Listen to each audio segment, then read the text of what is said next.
Hello everyone, আমি একটা কথা শেয়ার করতে এসেছি। এটা আমাদের নৈহাটি স্টেশন। এই মুহূর্তে আমি আমার কাজের জন্য বেরিয়েছি, তো আমার ট্রেন ঢুকছে। তো এখান থেকে আমি একটা রেল লাইন থেকে একটা ফোন পেয়েছি। ফোনটা পেয়েছি, এবারে ফোনটা আমি রিসিভ করেছি। যার ফোন সেও রিসিভ করেছে। তার বাড়ি জগদ্দল।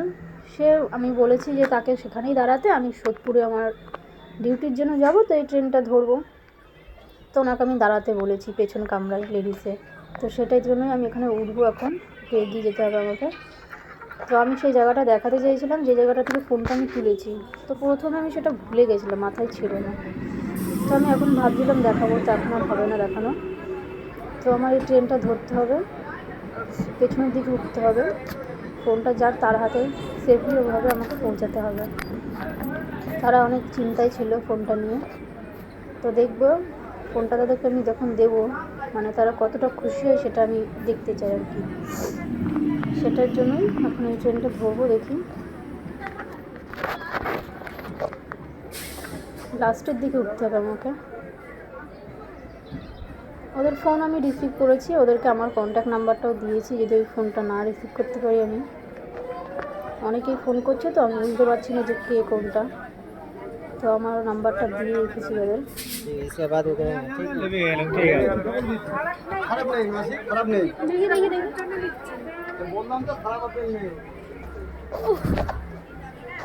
ফোনটার কিছু হয়নি এখনো, মানে ফোনটা যে পড়ে গেল কীভাবে জানি না। তো ফোন আসছে বারবার ফোনে, কারোর ফোন আর রিসিভ করছি না। যার ফোন তার তো রিসিভ করেছি, এবার আর আমি কারোরটা করছি। অনেক আননোনভাবে ফোন করছে, যার ফোন তাকে মানে আর কি খুঁজছে।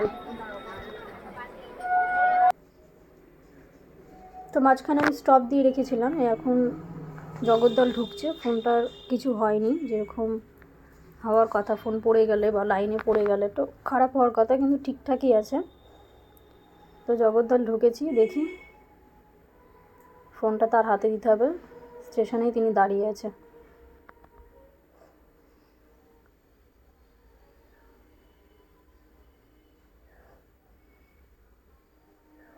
তো এখন আমি খুঁজে মানে পাচ্ছি না, যার ফোন সেখানেই থাকার কথা।